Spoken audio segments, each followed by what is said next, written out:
Hey there. I'm excited to announce this to you today. This is what you've been waiting for in your spiritual quest. This is something I've wanted to do for a long time, and I'm finally ready to announce it that it's ready to go. It's the Grief to Growth Community Circle. Now, this is a sanctuary where like-minded souls are united in their journey through grief and towards personal transformation. It's more than just a place. It's a beginning. It's a commitment to growth and understanding. Here you're finding not just a community, but you're entering a circle of trust and depth. You're going to engage with interactive coursework. You'll dive into exclusive podcast episodes and partake in discussions that illuminate the path from mourning to empowerment. This is a realm where every question is honored and every individual's journey is validated. To be part of this exclusive circle, visit us at grieftogrowth.com/community or look for the chat icon at the bottom of every page on the main website. Remember that entry is a privilege because I want to ensure that every member is as dedicated and genuine as you are. You must apply to join, but the journey within is worth every step. So go ahead and join us today. Check it out, grieftogrowth.com/community, and I look forward to seeing you there. Hi there. Welcome to Grief to Growth podcast. Your host is Brian Smith, spiritual seeker, best-selling author, grief survivor, and life coach. Brian believes that the worst tragedies of life provide the greatest opportunity for growth. Brian says he was planted, not buried, and he is here to help you grow where you've been planted by the difficulties in life. In each episode, Brian and his guests will share what has helped them to survive and thrive. It is his sincere hope this episode helps you today.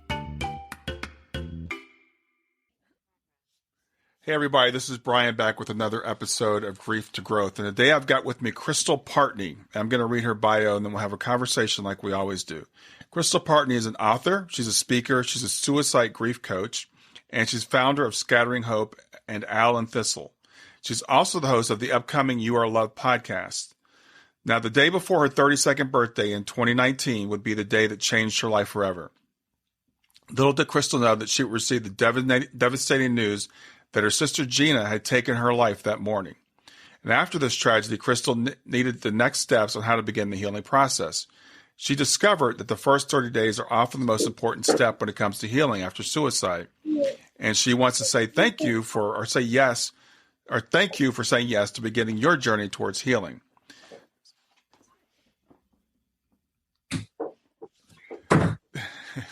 So with that, I want to introduce Crystal Partney. Thank you, Brian. I'm so glad to be on. Thanks for having me. Yeah, it's good to have you here. I know suicide is a sensitive subject. It's a tough subject. I work with a lot of people who have are survivors of people who have taken their lives. Even the language around it, we have to be very careful with the language that we use. So I want to let everybody know that we're going to, we want to talk about this subject though, because it's a subject that I don't think talk about enough, and it's kind of hidden away. So first I'd like to ask you about your sister, Gina. Tell me about Gina.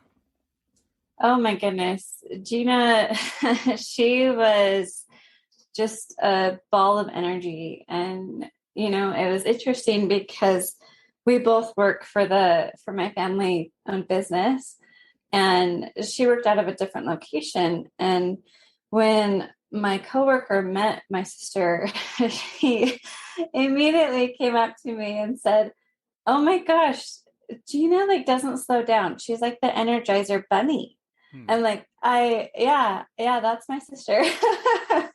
And that was how he described her. And it was such a beautiful, tribute to her, because that's exactly how she was. She hardly ever slowed down. Whenever you saw her, she was, going from one thing to the next and just constantly, busy and just a ball of light.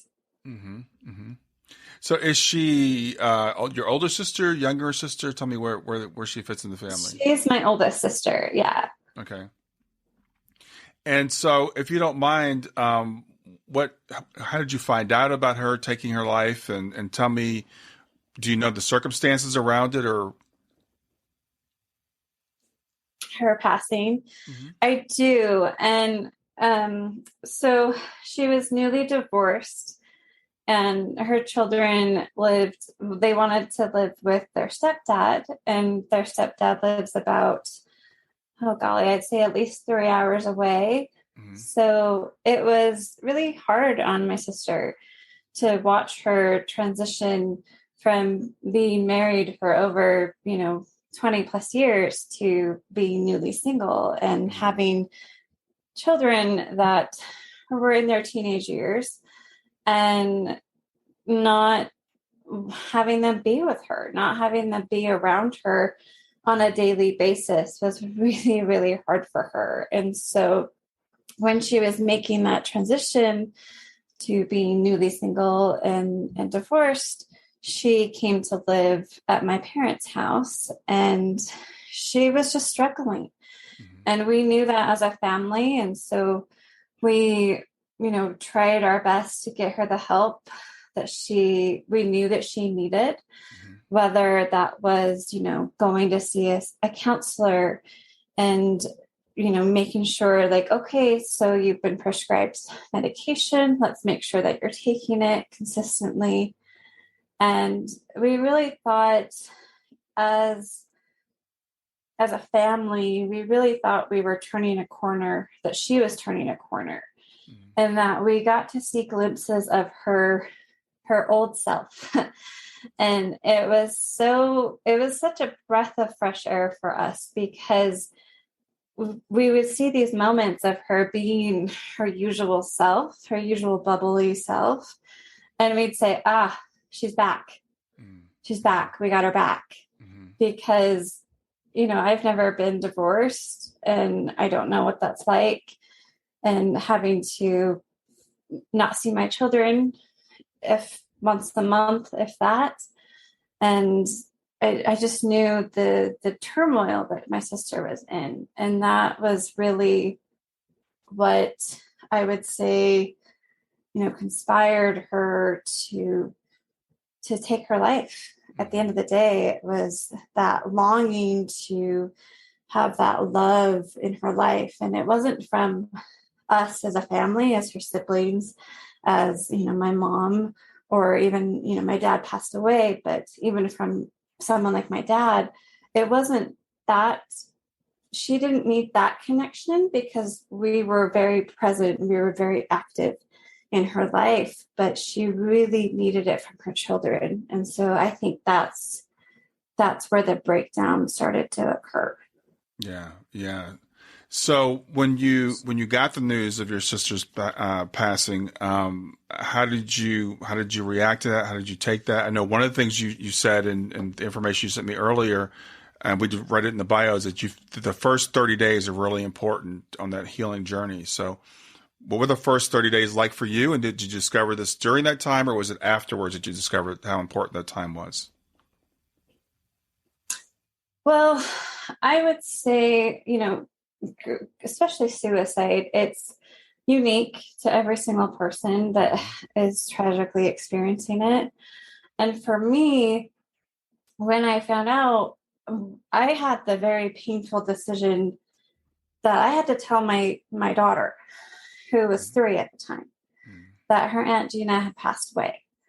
And of course, that opened up a whole plethora of questions like, what do I say to my 3-year-old in regards, what do I tell her? Do I say like she took her life? And if I say that, how do I say that? And being in a very open and transparent way, but also recognizing the fact that she was 3. And right. I couldn't just, say what I really wanted to say and be open, as opposed to, some of my, cousins or some of my nieces and nephews who are older, mm-hmm. and they're in their teenage years. So I'll just share with you the morning that I had to tell my daughter. Mm-hmm. And it was actually a really beautiful story. But so my daughter, she was noticing that I was crying a lot. And if you have children, especially as young as 3, they pick up on things. Mm-hmm. And I didn't think she noticed, quite honestly. I thought, oh, she's not noticing this change, this tragedy. She hasn't picked up on it yet. Well, I was in the bathroom, and then she came into the bathroom, and she kind of blindsided me because she just said, Mommy, why are you crying? And I said, well, honey, I'm sad. And she goes, why? And then I decided, okay, I need to tell her. I can't keep this from her. And so I told her, I said, honey, I'm really sorry, but Aunt Gina has died. And she looked up at me and said, but Mommy, why? And I said, in the most lovingly and honest way that I could, I just told her, I don't know. I said, I don't know, honey. I just know that she was really sad. And then it was so beautiful because she got really quiet, and then she started to smile. And I was like, wait a minute. I just told you that your Aunt Gina has died, and now you're smiling. And so I asked, I said, honey, why are you smiling? And she says, well, does that mean that she's with Grandpa Lanny? That's my dad. And I said, yeah, she's with Grandpa Lanny. Wow. And she said, okay. And she ran out of the bathroom. Wow. And it was in that moment that I realized that everything was going to be okay. It was going to look dramatically different, but that my sister was in good company, that she wasn't alone, that she was, safe, and that she was surrounded by people that I love and miss dearly, but she wasn't alone. And that brought so much peace and so much comfort. And, to have my daughter react the way that she did. Now, granted, I didn't go into detail. I simply said exactly what I just shared, that she had died. And to have her, have her 3-year-old brain understand that, but then very lovingly, respond, it okay. And that just, like I said, it just brought me so much peace in that moment. That is really incredible, and a lot of times we underestimate, first of all, the sensitivity of children. We think they don't know what's going on, with us emotionally and stuff. And they do, they perceive so much. But the wisdom that she had to say, okay, well, she's okay. She's with Grandpa, and that was good enough for her, right? We don't need to, sometimes we overthink how much detail we have to share with children, and really just give them enough till they're satisfied. And, she didn't need to know the circumstances. Yeah. So that's awesome. But I can only imagine the peace, as you said, that must have brought to you, because her perspective is so much wiser than most of us adults. We worry about ourselves. Oh, yes. Not the person that's made their transition. So that's awesome. Yeah, it was completely remarkable. I was just completely astonished at her response, but I was very pleased. And like, we've already said, it brought me a lot of peace to say, okay, like I don't need to go into any more detail than that. And she, accepted it. And now she's 5. And so she is asking more and more questions just about death and about grief in general.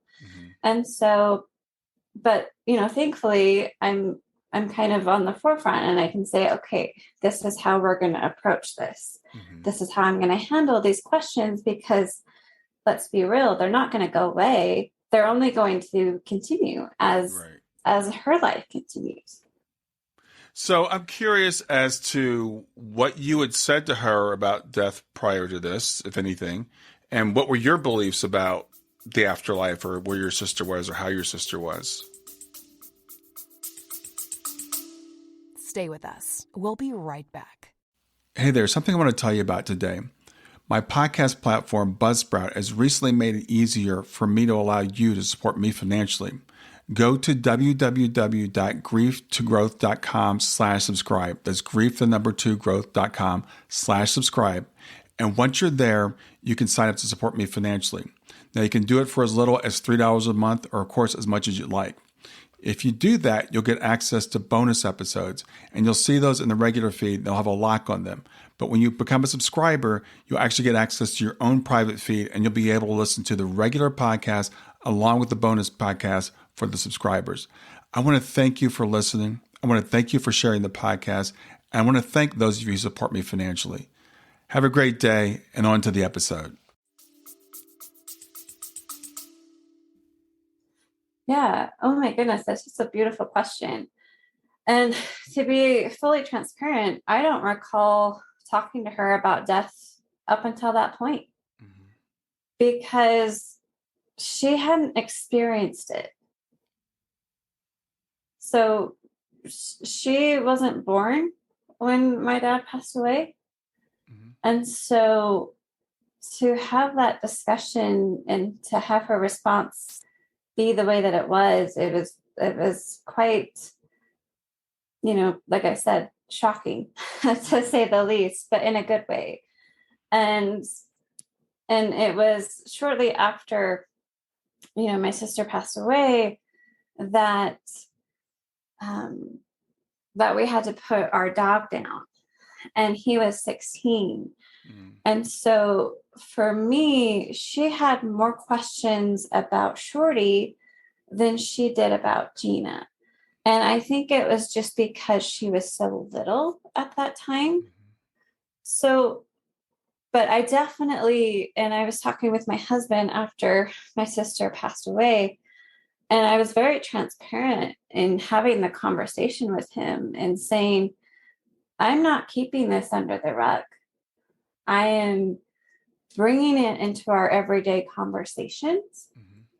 And as she asks questions, I'm going to do the very best that I can to answer them and be honest and make sure that it's age appropriate for her.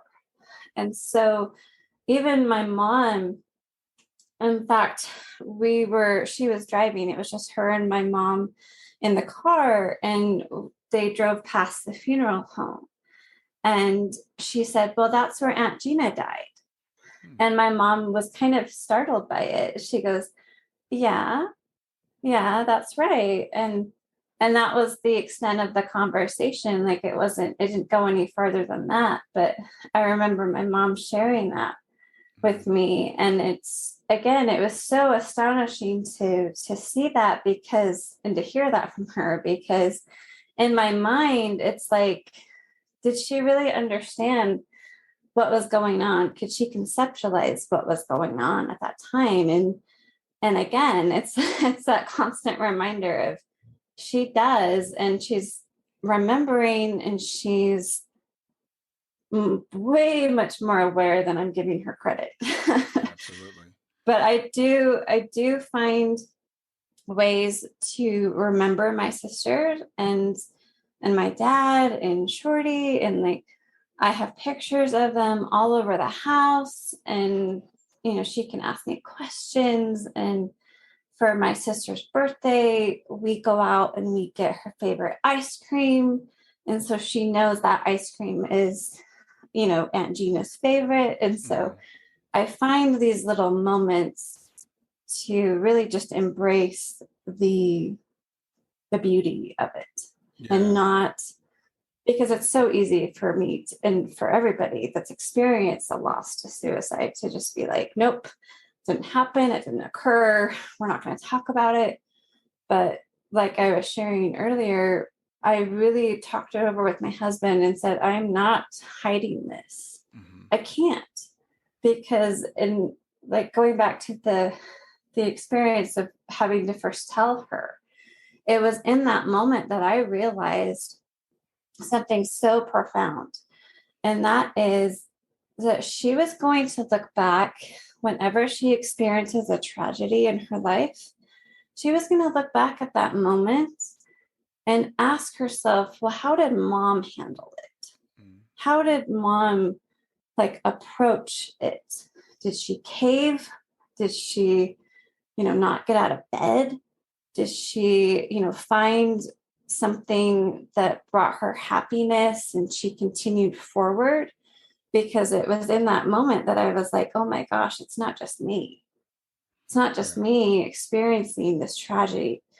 We as a family are experiencing it together. Mm-hmm. And we get to decide what our next steps will be. Yeah. Well, I think that children, especially but before the age of 5 or 6, they're still connected to the other side. They come in and, because I asked you that question, what did you talk to her about before? Because we all assume the children are blank slates and they only know what we tell them. But I think they have memories, from being on the other side, and I think they're still somewhat connected. So, that's just such profound. To us, it's profound, but for her, it's probably just like routine. It's like, yeah, I just came from there, and that's where Grandpa is, and that's where Aunt Gina went.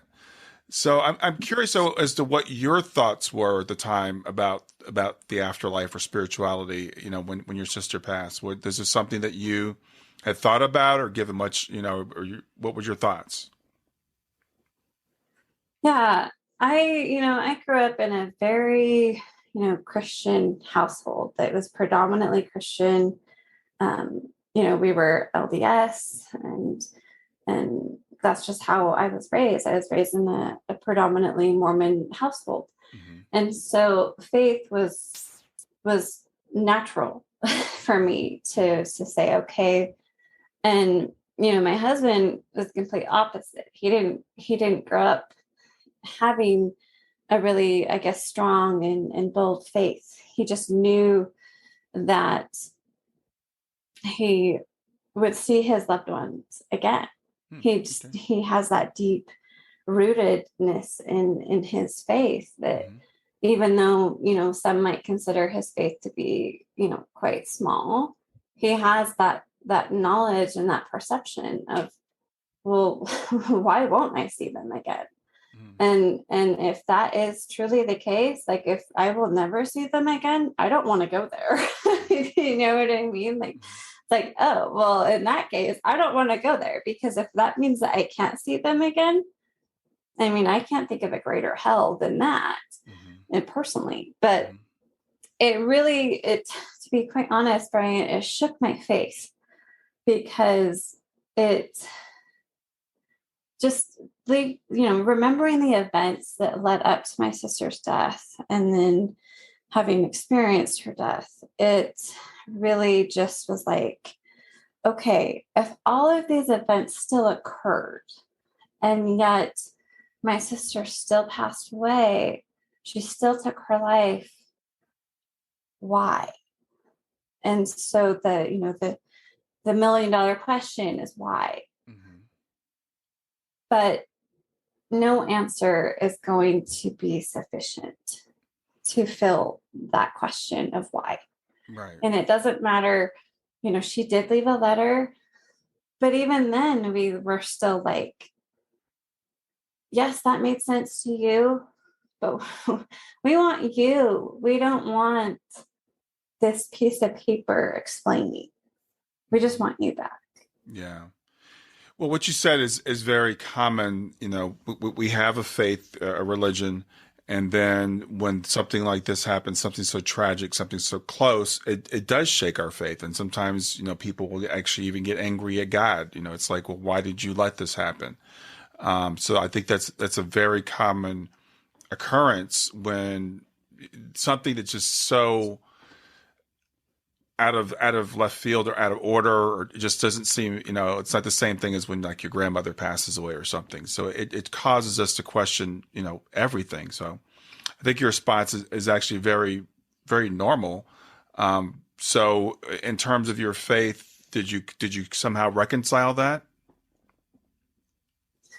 Yes, I did. I had to. And to be, fully transparent, I really wrestled for it for a couple of months, I would say, after she passed away.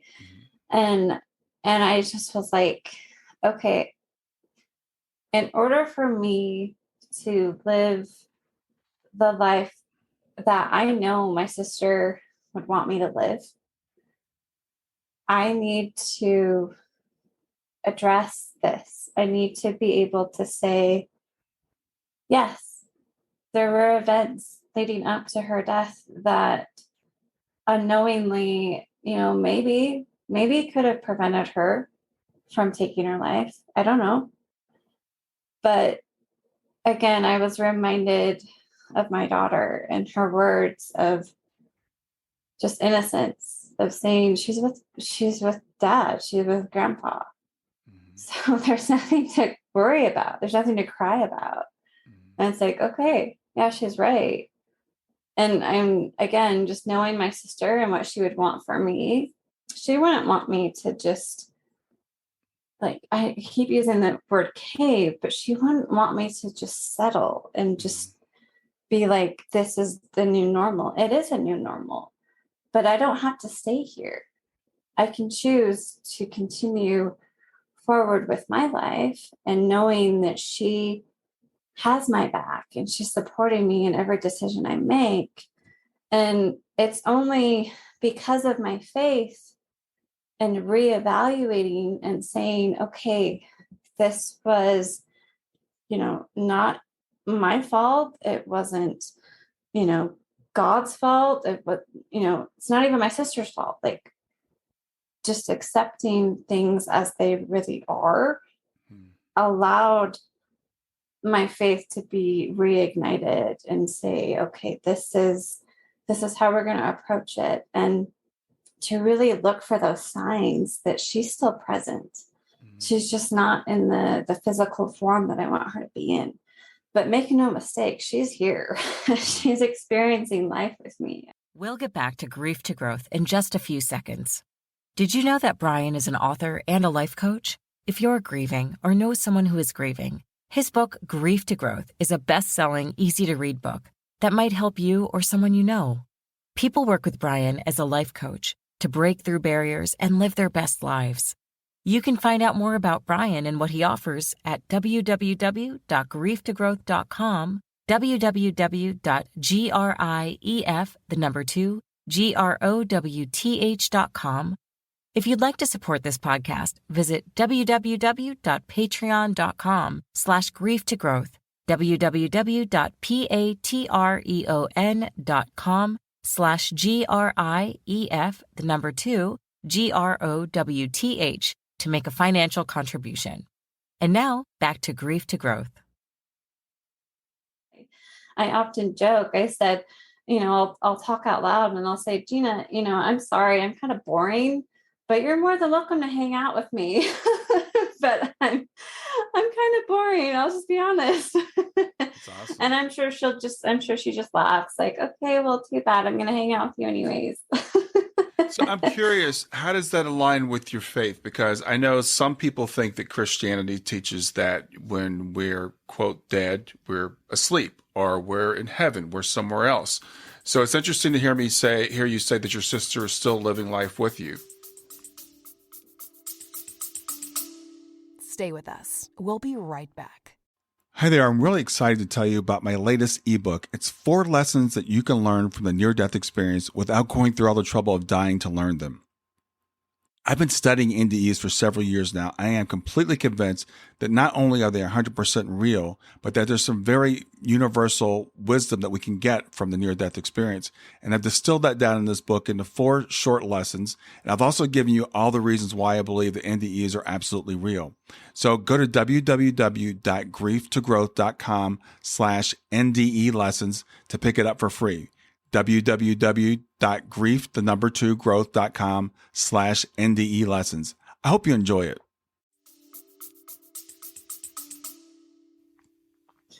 Yeah, and it's just me being aware of the signs that she's present. Like I'll hear a Garth Brooks song and I'm like, oh, okay, there's my sister.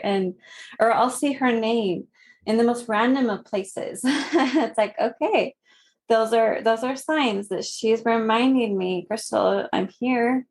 I'm here with you. And yeah, I know that she's probably busy and doing other things. But I know that she's still here and she's experiencing life with me and my family. So it's really beautiful to not have it be, I don't want to say so black and white, because I feel like our faith can tend to be that way, at least in my own experience, where it's like, well, it's either this way or that. And there's no gray. But when I think about it, not just conceptually, but from a spiritual standpoint, it's like, well, why wouldn't they be here? Why wouldn't they be, doing both, whatever it is that they're doing, and still be present, finding moments to remind me that they're still here. Yeah, I totally, that's my view also. And it's interesting. I have a video that I did with someone who had a near-death experience. And it's funny, the comments I get so much pushback from people who they've been taught to be fearful by religion. And as you said, it's either this way or it's that way. It's black and white. No, they're not here. No, you can't communicate with them, etc. And I personally find that very sad. So I was really intrigued to hear you say that, your sister, you still talk to her, you still have that communication with. I think that's awesome. So how long since your sister passed did you start? Because I know you started 2 companies. So tell me about the companies you started and how that happened. Yeah, well, after, my sister died, it was about a month later, I was graduating college. And that in itself was a victory in my book, because I was in my senior year and I was left with a decision. Do I graduate or do I not? And I just told myself, okay, what would my sister want? Well, she would absolutely want me to still graduate. And even though at that point, grades really didn't matter, because I was like, I just need to graduate. And I had the full support of my professors, and I'm so grateful for them that they were, encouraging me, and they shared, I had one professor that actually shared with me a very sweet story. She said of another student, very similar to me in the sense that she had, lost a sibling to suicide, but that it broke her heart as a professor to have to give this student a failing grade because she never returned. And she shared very openly with me that she didn't want that for me. And I said, okay, I appreciate it. Thank you for telling me, but I'm finishing. And there was that just strong conviction in me that I'm like, I just need to finish. I've worked so hard up until this point, the sleepless nights and the blood, sweat, and tears and on all of it. So I just need to finish. And so when I did, I finally graduated. And I told myself after that I was going to take a year off and just heal, whatever that looked like, because I didn't know what the heck that looked like. I'm like, I don't know how to do this. I mean, yes, I did it for my dad, but this is different. This is just naturally different for me. To lose my sister and to lose my sister in that way, it was just completely different for me. And so in that year's time span, I kept getting this download from my sister that I can only say it was her, because she just kept coming and she just wouldn't be quiet. She just kept saying, Crystal, I want you to help other families that are going through a similar situation like we're experiencing right now. And I remember sitting there kind of arguing with her. I was like, but Gina, I don't know how to do this. I don't know how to be a coach. I don't know how to do anything like this. And she's like, it's okay. Just do it. Yeah. Yeah. So I'm like, okay. And again, it circles back to my faith and saying, I don't know the how, but something tells me I wasn't meant to know the how. It was a matter of me just simply saying yes and stepping forward and saying, okay, if this is the dream and the mission that you've placed on my heart, well, I have to accept that and say, okay, I don't know what it's going to look like, but yes, I'll do it. Yeah. Cool. You answered the calls. So tell me about Scattering Hope. What is Scattering Hope? What do you offer to people? Yeah. So Scattering Hope helps families heal. after losing a loved one to suicide. And we offer just a variety of different things. Like you mentioned earlier, I offer grief coaching. I offer a subscription box that is monthly, that includes different items that really reflect me and how I began to heal on a monthly basis. Mm-hmm. And then I also I've written a 30-day journal that walks somebody through the first 30 days after losing a loved one to suicide. And I wanted it to become something a tool that someone can use, that even if it's been past the 30 days, if they're just wanting to simply start the healing process, mm-hmm. to be able to pick up the journal and just know, like, okay, for these next 30 days, regardless of what month it is, regardless of what day it is, we're just going to take one day at a time and begin to process and heal. And so that illustrates just a very simplistic, very bite-sized pieces to how you can begin to process your grief. And so that is what Scattering Hope is all about, and helping families begin to heal after their own tragedy to suicide. And the sister company, really in my sister's memory, is called Owl and Thistle, and it focuses on suicide prevention. And it, again, offers a subscription box for those people that are struggling. And I really wanted it to be able to touch the people in our family, to say, hey, I see you, and I see the struggles you're going through, but I love you. Mm-hmm. And to just remind them that they are loved. And they're not alone. They're not alone in their struggles. They're not alone in their pain, but they have an army of support that want to help them and really, just provide the love that they so desperately need in those moments where they don't feel like they're enough and they don't feel like they're loved. Yeah. So when it comes to suicide prevention, how would you recommend approaching that subject? Well, I believe as you mentioned earlier, it's a very, very difficult conversation to have. But I watched it with my own sister and seeing, I don't want to say the signs, but just simply telling her that I see her. And I'll share just briefly a quick story that illustrates this idea of letting the people know in our life how much they're loved. The Christmas, unknowingly, before my sister passed, I was out Christmas shopping. And I'm the youngest of 8. So you can do the math. We all have kids, and that's a lot of Christmas gifts. Yeah. So needless to say, we stopped buying each other Christmas gifts a long time ago because it quickly got expensive. Mm-hmm. But just whenever I was out, this particular time, I was out Christmas shopping for my family, for my daughter, for my husband. And I saw this little wooden sign. And as soon as I saw it, I was like, oh my gosh, I have to get one for Gina. And so I did. And I gave it to her before Christmas. And I walked downstairs into my parents' basement. And I said, Gina, I got you a gift. And she's like, what?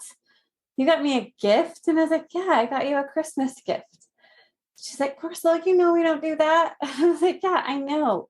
But I saw this and I immediately thought of you. Mm-hmm. And I just said, I just shared very openly and said, Gina, I see you. I see the struggles you're going through. And even though I don't know what it's like to be newly divorced and have your children live 3 hours away and dating again and having, time with your children be divided between actually being present and being on their phones. Like, I don't know what that's like, but I just want to let you know that I see you. And Brian, she started to cry because in that moment, I realized it was a long time since someone actually saw her, let alone a family member, Yeah. and could, really meet her where she's at and acknowledge, hey, I see you.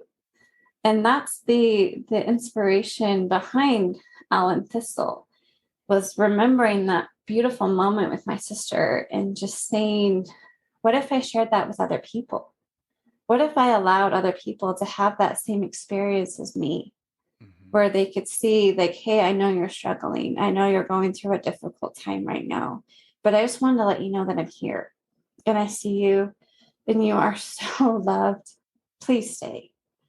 That's what I am inviting people to happen in their life and to get that opportunity for them. Yeah. Through Alan Thistle. Yeah. And this is where, and this is a very sensitive question. It's a very sensitive subject, but I want to bring it up because I'm hesitant to talk about suicide prevention because I know so many people who are survivors of suicide, in their family, and they feel guilt. They blame themselves and they say, well, I could have done something. I should have done something. I should have seen this. I should have stopped it. And so when we talk about suicide prevention, it could put the idea in someone's head, well, I didn't do what I was supposed to do. So how would you respond to that? I would respond with the only way that I know how, and it was from my own experience, is you got to give yourself grace and know that your loved one wouldn't want for you to carry this brick of I could have, I should have, how could I, this guilt, the shame, even the anger. They wouldn't want you to carry this around for the rest of your life. And it's understandably, you're sad, you're heartbroken, but think of your loved one and what they would want for you in that moment and saying, okay, I'm choosing to process my grief.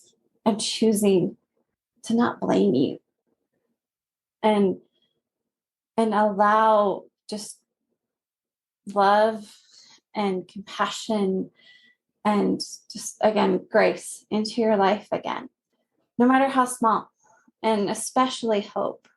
Always hold on to hope. You only need a sliver of it. That's all you need. And if that's enough to get you out of bed, fabulous. And just know that that's what your loved one would want for you. Your loved one wouldn't want you to just sit and be in the heaviness of your pain and in your grief. They would want you to find these moments, these slivers of hope to continue to be able to, have a very fulfilled and joyful life, even though they're gone. But like I shared earlier, they may be physically gone, but don't mistake that they're not with you on a regular basis, daily, in fact. You just gotta, ask them, ask them to show up, ask them to be there, ask them, and if you need to release a lot of that anger, find ways that you can release that anger.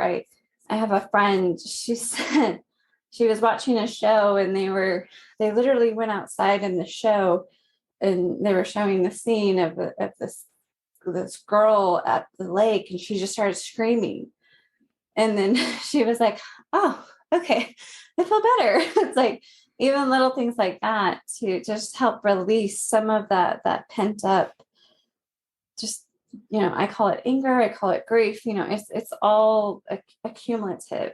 But we need to have these little moments where we can say, okay, it's going to be okay. I may not know what tomorrow's going to bring, but right now, this is how I'm going to, go about this. Yeah. And just, if I can emphasize one thing, it's please don't push, please don't like shove it under a rug and act like it didn't happen.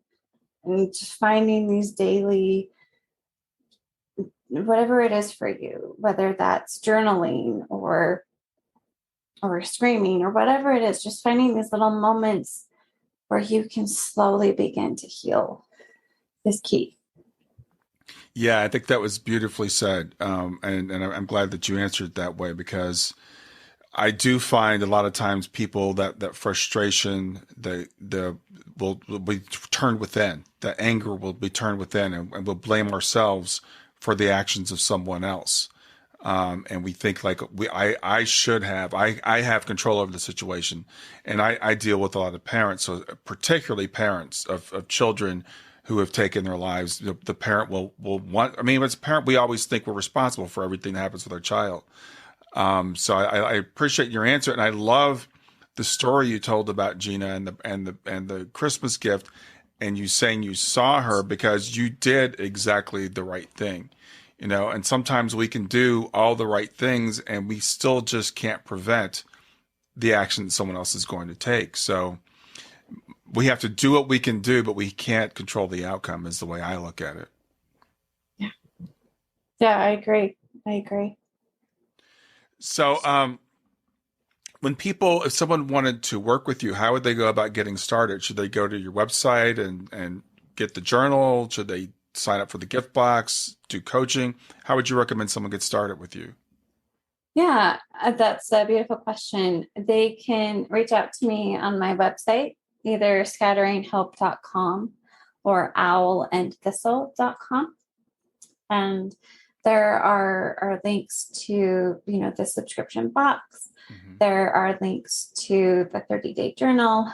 You can reach out to me via email, and both of my emails are on both corresponding websites, and I'll make sure to get those over to you. But yeah, I would love for people to connect and just reach out and share their heart, share their story. And I think that's one of the most powerful things that we can do, is to, share our story and not let our loved ones truly be gone, because they don't want to be gone. They don't truly want to be gone too. They want you to remember them. Mm-hmm. And I'm constantly reminded of my sister, and she's, telling me, like, don't forget about me.